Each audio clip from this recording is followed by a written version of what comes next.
If you ever find yourself looking at your n8n output and thinking, I don't even understand what the hell any of this means, you're in the right place. We're going to be looking at data structures in n8n today. And by the end of this video, you're going to understand just how data is passed between nodes, how to understand what is actually happening, and hopefully you'll be speaking the language of data in n8n. By the way, for context, the name's Muzi. I am the Grand Alchemist of the Guild. If you know what that is, then that's pretty interesting. And if you don't know, then you still have time to find out. So basically, my mission is to have 1,000 people make their first 1,000 online through AI and automation. And AI and automation is my passion, and I just want to share that with the world. So let's just start. Let me stop yapping and let me start, showing you how this works. So manipulating data is all about understanding its representation, and this is very simple to understand. Say hypothetically, you want to buy something from someone, but you're in a foreign country, so you don't know how to speak the language. Um, there are ways to show your interest, and there are ways to show that you are very interested in an exchange of value, right? You point at the thing you want to buy, then you take out cash. Very simple, right? The fact that you understand what to do, and the fact that both of you are able to speak that language of gestures is just another way of understanding representation, data representation in a way. One node can't understand what another node is saying if it wasn't for the data represent. If it wasn't for a steady kind of data representation, a steady kind of flow type that everyone could understand. So yeah, basically all nodes might be integrating all types of different services, but if it wasn't for the fact that all of them were speaking the same language, that is, you know, as you'll soon understand, um, arrays of objects, of JSON objects, then everything would not work. So it's because every node is speaking the same language that they're able to exchange value, and you're able to build really cool workflows. So let's look at how this actually works. Data is passed between nodes as arrays of objects. Um, and what you'll soon see is that an array of objects, think about it as a list of items. Let me show you how that works. So we'll come into here, and I just want to show you how I configure this code node. So this code node has three pieces of data, data 1, data 2, and data 3, and you might notice them as just like simple people in a database, right? This could be anything. I'm just mocking data using this code node. And data mocking is basically setting up fake test data just so that you can run a workflow very simply, very easily, very quickly. You could do data mocking with the set node as well, but I chose the code node because it's much more inclusive. I love the code node. It's probably my favorite code node in n8n, and I actually call it the God node, but that's just me. So yeah, there are three pieces of data, and we're outputting them as an array with all of these data pieces. These curly brackets are delineating objects. So it's an array of objects, and that is how data represented in n8n. Here in the output, what you'll see is we're in the schema view, so we're going to be shown the actual sort of pieces of data, which is name, John Smith, email, test email, query, product inquiry, date received, and so on and so forth, contacted, true, follow up. And exactly what you see over here. You could go into this JSON view to sort of understand it better. You see these square brackets, which delineates the list or the array, and then you see these objects that are separated by commas, which is the items. And every item has key value pairs, right? This is the key, it's the name. This is the value, John Smith. Key value pairs are also known as fields, fields and just values. So the field here would be name, and the value would be John Smith. So these three different objects have the same fields, which makes it very sort of easy for us to do all types of data transformations and comparisons, logical comparisons with that data. So yeah, and this is like, you might imagine this is something that all came from a database, like a simple Google sheet with name, email, query, and so on and so forth.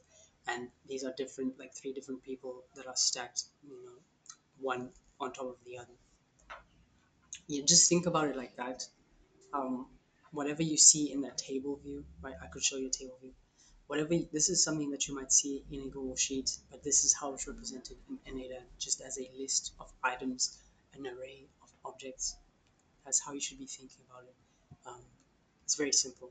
So it makes it very clean and well structured for handling information. And as I showed you before, like that's just it's very clean. It makes total sense. And yeah, every list has a key and an associated value. Right, these are key value pairs or fields and values.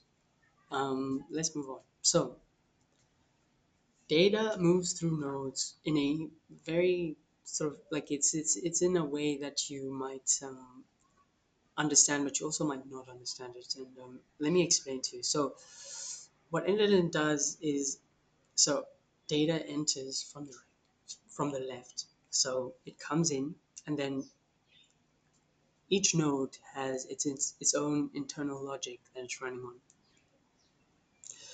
What what is going to happen is that that node is going to run for every input, for every item in the input sort of array that's coming in, for every item in the list of objects that are coming in. So in our example there were three objects that were coming in as input to the next node, which I could show you now. So this was the next node, it was the switch node. So it has three items coming in from the left hand side. And how it's going to deal with this is it's going to run three times for each and every one of these items. And then it's going to have three different outputs based on the internal logic for running on every one of those items. So let's look at that. So yeah, the n8n node, it loops through each item, right? And then it runs the same logic for every item, and then it outputs the modified array or list depending on the object, right? That's basically what happened here, as you just saw. So understand that as long as you understand that if you have three items coming in, you have a node that runs three times, and then you have probably however many items come out on the other side based on the internal logic of the node. Of course, you can change how this logic actually runs by coming into the settings and then telling it to only execute once. Now, if we test this step, we'll only have one output, right? The other ones don't have output anymore. Whereas if we uncheck this and then run it again, it should have three different outputs, right? Because it's not running once anymore.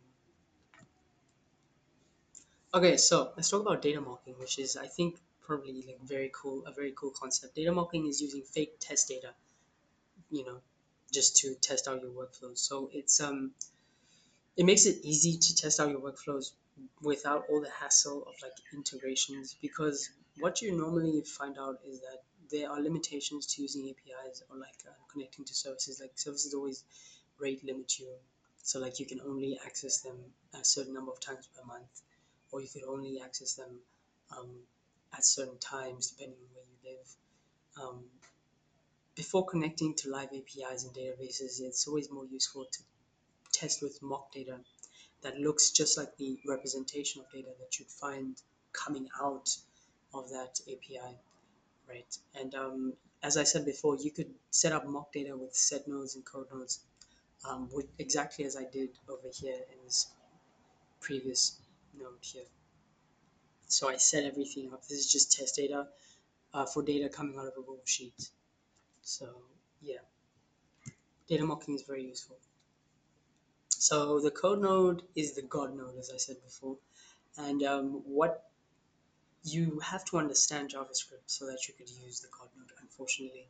There are integrations where you could set up the God node to understand Python, but you have to sort of download these different packages and then set the system up like your internal system in such a way that it could understand Python. But that's just it's way too complex. It's better to just understand JavaScript anyway, because every other node kind of runs on JavaScript anyway. So you can set up all these different edge cases for testing purposes. Like you can test missing fields, you can test extracted data, extra data that isn't really accounted for in any other item. You can test for incorrect data types, like say hypothetically, you have a Boolean value. Um, you have a test for a Boolean value, if like in like some if node or something, and you're running data that is actually a number, right? You'll have a type error in there because it's not the Boolean type that it's expecting. But you could test for that. You could test for what the system is going to respond with in those cases, and you could test for incorrect conditions. So this is in the case of if you only want a the name of someone that only starts with characters that are larger than n, so that's NMOP, and so on and so forth, right? You like it's like there's so many things you could do with the code node, which is why it's so powerful. Let's run through some common mistakes just to help you avoid errors. So for one thing, you should be previewing your data flow, right? You should run every node at least once before moving on and configuring their next node. And this not only helps you, especially when it comes to data mapping. So data mapping is mapping the data that's coming in from a previous node into a next node using expressions. So this is data mapping. What this switch node is doing is data mapping. So it's mapping what's coming in through the contacted, and then it's mapping what's coming in through the follow-up for every single item that's running.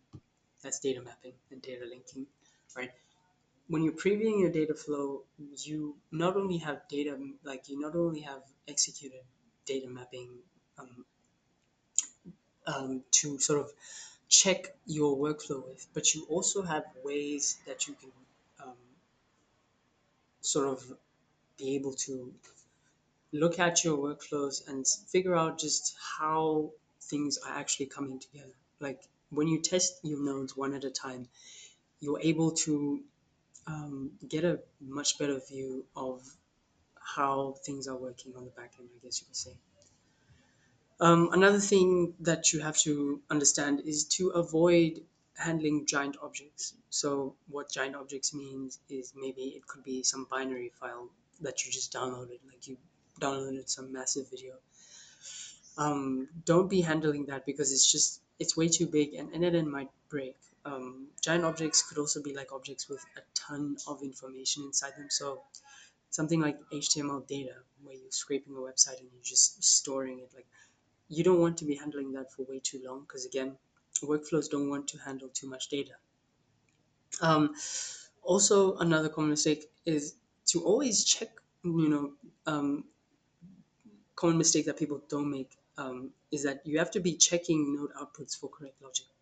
So you're depending on whatever logic you're running inside your node, you want to check your outputs so that just to see whether or not the node is actually functioning correctly, whether or not it's actually doing what you want. Because if it's not, then you probably need to do something to like change that. So let's wrap up. Okay, so n8n empowers you to think in terms of arrays of objects. And this is very useful because think about it in sort of simplified terms, right? If you were to take me, for example, and then turn me into an array of objects, right? If say hypothetically I was an object, a type of object, a type of person object, right? How would you describe me? Well, I would have a name, Muzi. I would have a role, Grand Alchemist of the Guild. I would have an array of skills, right? An array of strings of skills. So like automation, you know, coding, full stack development, and so on and so forth. And once you start understanding things this way, you'll start realizing the applications for like setting up like data structures in the bigger scheme of things. Okay, so what you could do next is you could start using mock data for testing, and I already explained how to do this with code nodes and set nodes. You have to be using mock data just to test your workflows and to make sure that everything is running smoothly before you actually start pulling in data from your APIs in your databases. Again, you want to preview your workflows, so you want to run each node and just get the output so that you can start mapping the data for the next nodes that are coming in. And this allows you to again build, with real data that's flowing through, instead of sort of like with expressions that may or may not work and may or may not cause errors when you actually try running.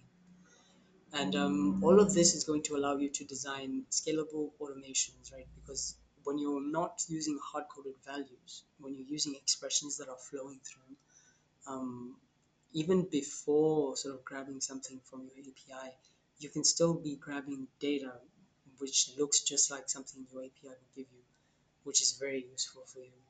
Um, and as I said before, it really does empower you to start building things that actually work. So I'm sure you're ready to dive in deeper. I know I am. And next time we'll be talking about data processing and how it works in n8n. And I know I'm going to see you there, so I won't even say too much. Just see you there.